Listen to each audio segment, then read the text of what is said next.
ज्ञान चैतन्य प्रसारम्। నమస్కారం, మన ధర్మం కార్యక్రమానికి స్వాగతం. ఇవాటి మన ధర్మం కార్యక్రమంలో మన ధర్మ సందేహాలను నివృత్తి చేసేందుకు మనతో పాటు ఉన్నారు ప్రముఖ ఆధ్యాత్మికవేత్త బ్రహ్మశ్రీ గడ్డమనుగు రామకృష్ణమూర్తి గారు. గురుగారు నమస్కారం. ఓం శ్రీమాత్రే నమః. గురుగారు, అమావాస్య తిథి యొక్క ప్రత్యేకత ఏమిటి? అమావాస్య నాడు పితృతర్పణాలు ఎందుకు సమర్పిస్తారు? ఆదిత్యే అహని సంప్రాప్తే గచ్చంతి పితరం స్వయం పుత్రద్వారేషు తిష్టంతి పిపాసా సమన్విత అని చెబుతుంది వరాహపురాణం. అంటే అమావాస్య నాడు సూర్యచంద్రులు కలిసి ఉన్నప్పుడు పితృదేవతలంతా వారి సంతానము యొక్క వాకిటి ముందుకు వస్తారట. ఎలా ఉంటుంది వాళ్ళ పరిస్థితి? క్షుత్ పిపాసా సమన్విత, ఆకలి దాహం రెండూ అవుతుంటాయట. జీవుడికి భౌతికమైన దేహం ఉన్నంతకాలం ఏదో రకంగా ఆకలి తీర్చుకోవచ్చు, కానీ దేహం లేనప్పుడు అది చాలా కష్టంగా మారుతుంది. లుప్తపిండోదక క్రియాహ అంటాడు భగవద్గీతలో. అవి లేనప్పుడు వారు చాలా అవస్థపడతారు. కనుక అమావాస్య నాడు పితృదేవతలంతా ఇంటి ముందుకు వచ్చి ఆకలి తీర్చమంటూ దాహానికి నీళ్ళవమంటూ అడుగుతారు. కనుక పితృతర్పణాలు ఇవ్వమని చెబుతుంది వరాహపురాణం. ఇస్తే ఏమవుతుంది అంటే ఆయు ప్రజాం ధనం విద్యాం, ఆయుష్, ధనము, సంతానము, విద్య, ఇవన్నీ కూడా వాళ్ళు ప్రసాదిస్తారు. వంశవృద్ధి కావాలి అంటే వారి ఆశీస్సులు కావాలి. లేకపోతే ఆకలితో అలమటించి కనీసం తర్పణం కూడా వదలటానికి అవకాశం లేని స్థితిలో ఉన్న సంతానాన్ని చూసి వాళ్ళు దుఃఖిస్తారు అని పురాణం తెలియజేస్తుంది. వాళ్ళు దేహమే వదిలేసిన తరువాత వాళ్లకు పంపించడానికి వాళ్ళ అడ్రస్ ఎలా తెలుస్తుంది అన్న సమస్యకు కూడా సమాధానం చెప్పింది. నామ గోత్రంతు పిత్రాణం ప్రాపకం హవ్యకవ్యయోహో. వాళ్లకు నామము గోత్రము చెబుతాం. ఏ విధంగానైతే మనం ఈమెయిల్ పంపించాలన్నప్పుడు ఐడి ఉంటుందో అలా వాళ్ళ గోత్రము నామము వాళ్ళ అడ్రస్గా అది వాళ్లకు చేరుకుంటుంది. అందరూ ఏ రూపంలో ఉంటారో అంటే వాళ్ళు ఏ రూపంలో ఉంటే ఆ రూపంలో చేరుకుంటుంది. దేవతలుగా ఉంటే అమృతంగా వాళ్లకు సిద్ధిస్తుంది. మానవులుగా ఉంటే అన్నం రూపంలో వాళ్లకు దక్కుతుంది. పక్షులుగా ఉంటే ఆ పక్షులు స్వీకరించే గింజల రూపంలో వాళ్లకు దొరుకుతుంది.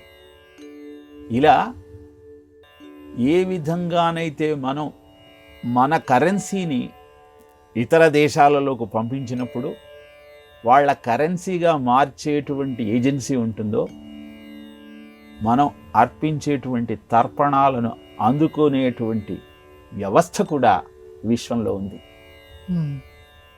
అందుకే అమావాస్య నాడు పితృతర్పణాలను అందిస్తూ తండ్రికి, తాతకు, ముత్తాతకు ముగ్గురికి కూడా తర్పణాలను ఇచ్చేటువంటి సాంప్రదాయాన్ని ఋషి మనకు ఏర్పాటు చేశాడు. కాబట్టి పితృరుణం తీర్చుకోవడానికి చాలా సులభమైన మార్గం ఏమిటి అంటే శ్రద్ధత దీయతే ఇది శ్రాద్ధం అంటారు. శ్రద్ధగా వారికి క్షుత్తు పిపాస తీర్చటం కోసం తర్పణాలు ఇవ్వటం, శ్రాద్ధం పెట్టడం, ఈ రెండు కూడా అమావాస్య నాడు చేస్తే పితృదేవతలు సంతోషించి భోగభాగ్యాలను, వంశ అభివృద్ధిని కలుగజేస్తారు అని పురాణం తెలియజేస్తున్న సత్యం. తెలుసుకుందాం, ఆచరించే ప్రయత్నం చేద్దాం. గురుగారు, బ్రహ్మోత్సవాలలో వాహన సేవలు అనేవి ప్రత్యేక ఆకర్షణగా నిలబడతాయి. శ్రీశైల మల్లికార్జున స్వామి వాహన సేవను దర్శించడం వల్ల కలిగే ప్రయోజనాలు ఏమిటి? శ్రీశైల శిఖరం దృష్ట్యా పునర్జన్మ న విద్యతే. శ్రీశైలం యొక్క శిఖర దర్శనాన్ని చేస్తే మళ్ళీ జన్మంటూ ఉండదు, ముక్తి లభిస్తుంది అని శాస్త్రం చెబుతున్న సత్యం. ఆ పరమేశ్వరుడి యొక్క కృపకు నిలువెత్తు నిదర్శనం శ్రీశైలం. అలిగినటువంటి కుమారుడిని ప్రసన్నం చేసుకోవటం కోసం కైలాస శిఖరాన్ని వదిలి మరీ శ్రీశైల శిఖరం మీదకి ఏం చేశారు స్వామి. ఆ తల్లిదండ్రులు ఇద్దరు శక్తిపీఠాలలో 6వది, జ్యోతిర్లింగాలలో 2వది శ్రీశైలం. ఈ శివరాత్రి సందర్భంలో అద్భుతమైనటువంటి బ్రహ్మోత్సవాల సమయంలో ఆ స్వామికి వాహన సేవ చేస్తారు. ఆ వాహన సేవను దర్శించటం వల్ల కలిగే ప్రయోజనాలు కూడా తెలియజేసింది శాస్త్రం. నంది వాహనం మీద విహరిస్తున్నటువంటి స్వామిని దర్శిస్తే అరిష్టాలన్నీ పోతాయి. భృంగి వాహనం మీద వేంచేస్తున్నటువంటి స్వామిని కళ్ళారా వీక్షిస్తే పాపాలన్నీ ప్రక్షాళనం అవుతాయి, ఏకాగ్రత పెరుగుతుంది. హంసవాహనాన్ని అధిరోహించి వస్తున్న స్వామిని వీక్షిస్తే హంసకు ఏ విధంగానైతే చక్షణ విచక్షణ జ్ఞానం అధికంగా ఉండి పాలను నీటిని వేరు చేయగలుగుతుందో అలాంటి వివేకం పెరిగి చదువులు సక్రమంగా సాగుతాయి, విద్యాభ్యాసంలో ఉన్నత శ్రేణి సిద్ధిస్తుంది. అంతేకాకుండా మనశ్శాంతి దక్కుతుంది. మయూర వాహనం మీద విహరిస్తున్నటువంటి స్వామిని దర్శిస్తే శత్రుబాధలన్నీ తొలగిపోతాయి. రావణాసుర వాహనాన్ని అధిరోహించి వస్తున్నటువంటి స్వామిని దర్శిస్తే భక్తి అద్భుతంగా సిద్ధిస్తుంది, శివుని కటాక్షం లభిస్తుంది. తెప్పోత్సవాన్ని దర్శిస్తే వర్షాలు కురిసి పంటలు బాగా పండుతాయి. అశ్వవాహనాన్ని దర్శిస్తే సంతానం వృద్ధి చెందుతుంది. గజవాహనం మీద ఊరెరిగింపు ఉత్సవానికి విచ్చేస్తున్న స్వామిని వీక్షిస్తే ఆ గజేంద్రుడి యొక్క ఆర్తి అంతరించి అద్భుతమైన ఆనందాన్ని ఏ విధంగానైతే గజేంద్రుడు అందుకోగలిగాడో అలా మన జీవితంలో ఎదుర్కొంటున్న కష్టాలన్నింటినీ తీర్చుకొని ముందుకు సాగేటువంటి అదృష్టం మనకు లభిస్తుంది. ఇలా ఒక్కొక్క వాహనం మీద విహరిస్తున్న స్వామిని దర్శించటం వల్ల వచ్చే ఫలితాలను అద్భుతంగా తెలియజేసింది శాస్త్రం. కనుక ఈ బ్రహ్మోత్సవాలలో ఆ భ్రమరాంబికా సహిత మల్లికార్జున స్వామి యొక్క వాహన సేవను కనులారా వీక్షించి జీవితాన్ని ధన్యం చేసుకునే ప్రయత్నం చేద్దాం. గురుగారు, మనకు అనేక రకాల భారతాలు అందుబాటులో ఉన్నాయి. వీటిలో జైమిని భారతం అలాగే వ్యాస భారతానికి మధ్య తేడా ఏమిటి? వ్యాసుడు 1,00,000 శ్లోకాల భారతాన్ని ప్రపంచానికి అందించాడు. ఆ వ్యాసుని శిష్యుడు సామవేదాన్ని వ్యాప్తి చేసినటువంటి మహర్షి జైమిని. జైమిని పేరు చెప్పగానే మనకు మీమాంస శాస్త్రం గుర్తుకొస్తుంది, కానీ జైమిని అద్భుతమైనటువంటి భక్తి ప్రపత్తులను ఆధ్యాత్మిక విద్యను ప్రపంచానికి అందించిన మహానుభావుడు. జ్యోతిష శాస్త్రాన్ని ప్రజలకు అందించాడు.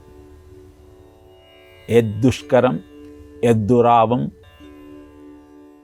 యచ్చ దుర్గం యచ్ దుస్తరం తత్సర్వం తపసా నాశం తపోహి దురతిక్రమ అని జైమిని భారతంలో తపస్సు యొక్క అద్భుతమైన మాహత్యాన్ని తెలియజేశాడు. అందుకే పిడుగుపడేటప్పుడు అర్జున ఫల్గుణ కిరీటి అని పేరు తలుచుకోవాలి. శాస్త్రంలో సందేహం వచ్చినప్పుడు జైమిని పేరు మొట్టమొదట తలుచుకోవాలి. జైమినిశ్చ సుమంతశ్చ వైశంపాయన ఏవచ పులహస్యాచ. ఈ 5 పేర్లు పంచైతే వ్రజవారకాహ అంటారు శాస్త్రంలో.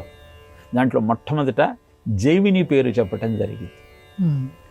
ఇక జైమిని భారతానికి వ్యాస భారతానికి తేడా ఏమిటి అంటే, ధర్మరాజు యుద్ధంలో విజయాన్ని సాధించిన తర్వాత బంధువులంతా ఆ యుద్ధంలో మరణించిన కారణాన వైరాగ్యంతో ఉంటాడు. అప్పుడు ఆ వైరాగ్యం నుంచి బయటపడటం కోసం వ్యాసుడు అశ్వమేధయాగాన్ని చెయ్యమంటూ ధర్మరాజుకు హితవు చెప్పాడు. అశ్వమేధ యాగంలో అశ్వాన్ని సంరక్షిస్తూ కృష్ణార్జునులు దేశాటనకు వెళతారు.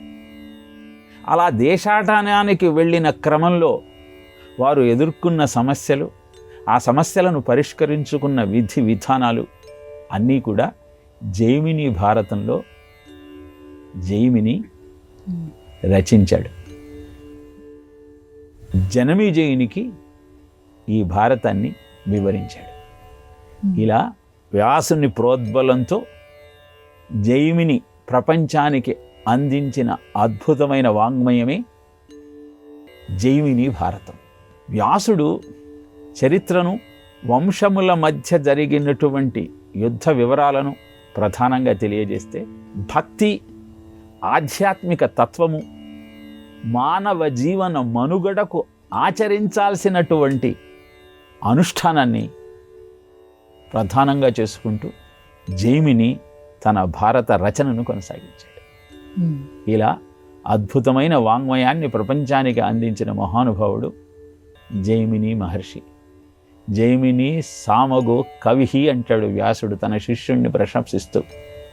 జైమిని మహాకవి, అద్భుతమైన రచనా చమత్కృతి కలిగినవాడు, సృజనాత్మక శక్తి కలిగినవాడు అని గురువు చేత ప్రశంసింపబడిన శిష్యుడు జైమిని మహర్షి. గురుగారు, పండరీపురంలో నెలకొన్నటువంటి పాండురంగ స్వామిని విఠలుడిగా పేర్కొంటారు. మరి శ్రీకృష్ణ పరమాత్మకి విఠలుడు అనే పేరు ఎలా వచ్చింది?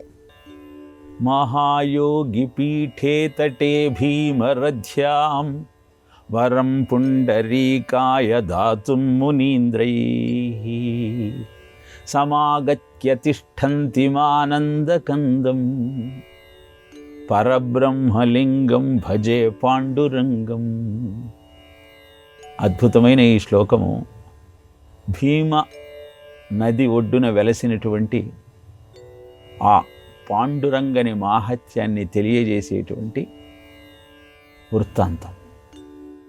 శ్రీకృష్ణుడు రుక్మిణితో కలిసి ఆనందంగా ఉన్న సమయంలో రాధాదేవి అక్కడికి వచ్చిందిట.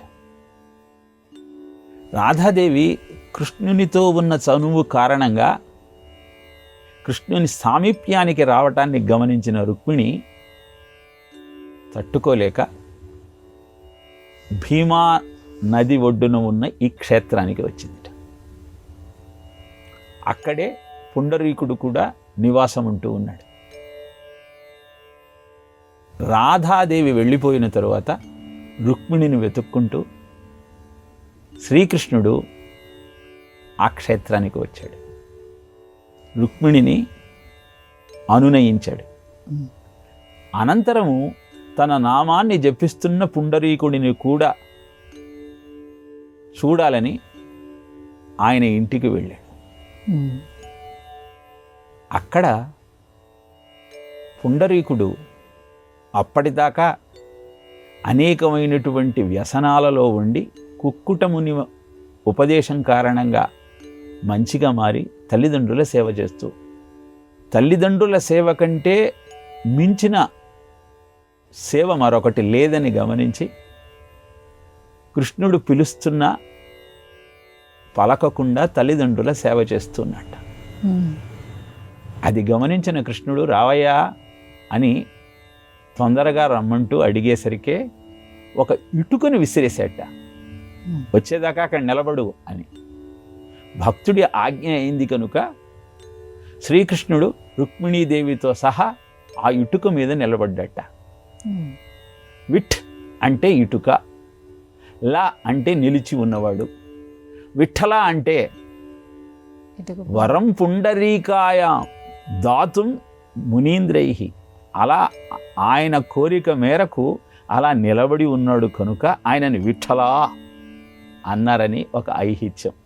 అనంతరం తల్లిదండ్రుల సేవను ముగించుకొని బయటికి వచ్చిన పుండరీకుడు స్వామి రుక్మిణితో సహా సాక్షాత్కరించేసరికి పొంగిపోయి ఇలానే ఇక్కడ నిలబడి నాకు నిత్యము నీ కటాక్షాన్ని అందించవయ్యా అంటూ ప్రార్థించాడు. పుండరీకుని కోరిక మేరకు అలా నిలబడిపోయాడు భక్తవత్సలుడైనటువంటి పరమాత్మ. శ్రీకృష్ణుని యొక్క భక్తవత్సలతకు చిహ్నంగా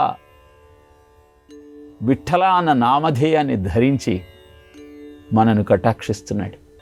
ఆధునిక విజ్ఞానం ఒక మాట చెప్తుంది, మీకు హార్ట్ అటాక్ రాకుండా ఉండాలి అంటే నిత్యము విఠల విఠల విఠల విఠల విఠల విఠల విఠల అనుకుంటూ ఉండండి.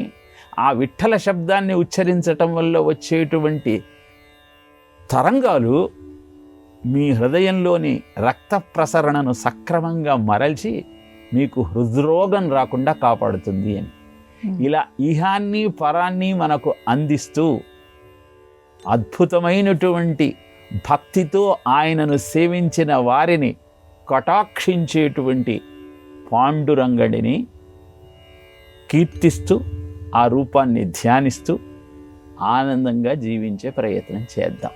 గురుగారు, వారంలో ఉన్న 7 రోజులకు గ్రహాల పేర్లు ఎందుకు ఉంటాయి? గ్రహాలకు ఈ రోజులకు ఉన్నటువంటి సంబంధం ఏమిటి? వారంలో ఉన్న రోజులకు గ్రహాల పేర్లు అనటం కంటే గ్రహ తత్వాల పేర్లు ఉన్నాయి అంటే సమంజసంగా ఉంటుంది. ఎలా అంటే వారం అంటే ఒకసారి అని అర్థం. ఏమిటి ఒకసారి? భూమి తన చుట్టూ తాను ఒకసారి తిరుగుతుంది. వారం అన్న శబ్దానికి సంస్కృతంలో ఒకసారి అని అర్థం కనుక భూమి తన చుట్టూ తాను తిరుగుతూ ఉంది. ఇలా తిరుగుతూ రాత్రి పగలు రెండు ఏర్పడటానికి కారణమవుతోంది. రాత్రి పగలు ఏర్పడటానికి కారణము సూర్యుడు, చంద్రుడు. అంతరిక్షంలో ఈ గ్రహాలు మంద, అమరేడ్య, భూపుత్ర, సూర్య, శుక్ర, బుధ, ఇందు ఈ క్రమంలో ఉన్నాయి. అంటే మంద అంటే శని, అమరీడ్య అంటే అమరుల గురువు అయిన బృహస్పతి గురువు, ఆ తరువాత భూపుత్ర అంటే కుజుడు, ఆ తరువాత సూర్యుడు, ఆ తర్వాత శుక్రుడు, ఆ తర్వాత బుధుడు, ఆ తర్వాత చంద్రుడు. ఇలా ఈ 7 గ్రహాలు వరుసలో ఉన్నాయి. గ్రహాల పేర్లు ఆ వరుసలో పెడితే మనకు శని, గురు, కుజ, సూర్య, శుక్ర, బుధ, సోమాల వారాలు రావాలి.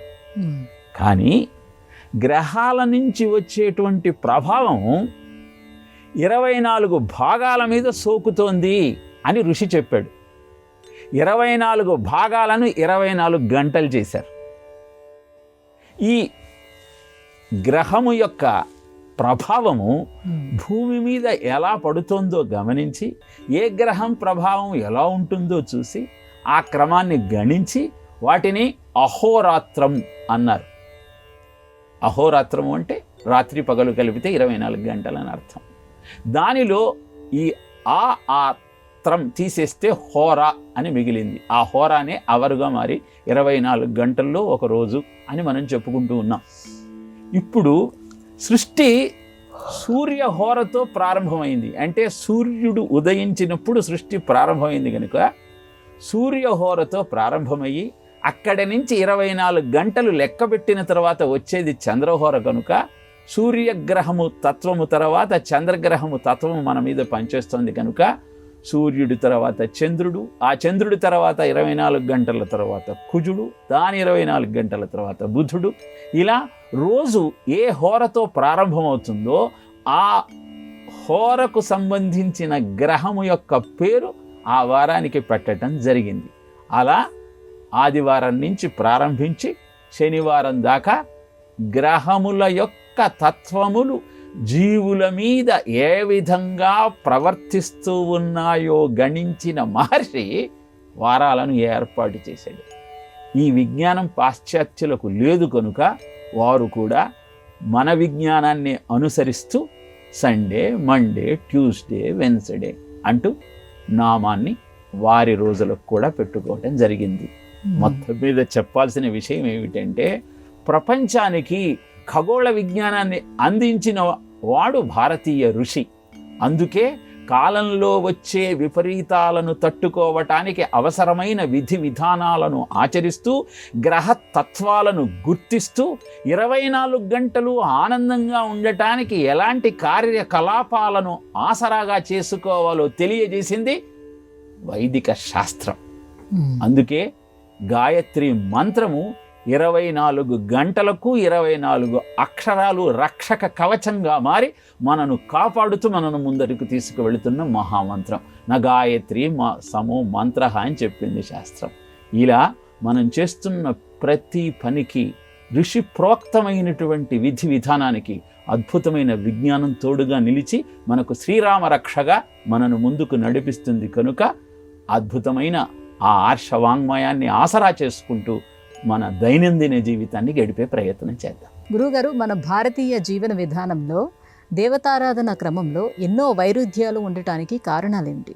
వైరుధ్యము అనటం కంటే వైవిధ్యము అంటే సమంజసంగా ఉంటుంది. చూసేవారికి అది వైరుధ్యంలాగా కనబడుతుంది. కానీ సబ్రహ్మస్స శివస్సై హరిహి అంటూ వేదము ఏ శక్తి అయితే బ్రహ్మ, శివుడు, విష్ణువుగా కీర్తింపబడుతుందో అది ఒకే చైతన్యము. జీవ లక్షణము వేరువేరుగా ఉండవచ్చు. శాంతాకారం భుజగశయనం పద్మనాభం సురేశం విశ్వాధారం గగన సదృశం మేఘవర్ణం శుభాంగం అంటూ భగవంతుణ్ణి అలంకార ప్రియుడుగా పీతాంబరంలో శంఖచక్ర గదా పద్మాలను ధరించిన మూర్తిగా ఒకడు చూడాలనుకుంటే వాడు విష్ణువుని ఆరాధిస్తాడు. అలాగే చంద్రోద్భాసిత శేఖరే స్మరహరే గంగాధరే శంకరే అంటూ మృగచర్మాన్ని ధరించి అభిషేక ప్రియుడై ఆశుతోషుడుగా ఉన్నటువంటి హరుణ్ణి కీర్తించాలని ఇంకొకడికి అనిపిస్తుంది. అది ఆ జీవ లక్షణం.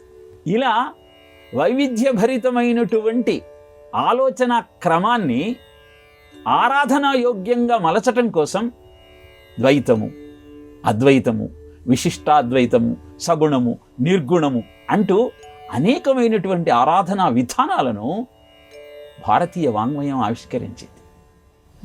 కారణము, దేశ కాలాలకు జీవులకు ఉన్న జీవ లక్షణంలో ఉన్నటువంటి వివిధత్వాన్ని విస్తృతంగా ఆరాధించే విధంగా మలర్చుకోవటం కోసం, తద్వారా వారిని సంస్కరించి వారికి ముక్తిని, ఇహ పరాలను రెండింటిని అందించటం కోసం ఇన్ని దేవతామూర్తులను, ఇన్ని ఆరాధనా విధానాలను అందించింది ఋషి ప్రోక్తమైన ఆర్షవాంగ్మయం.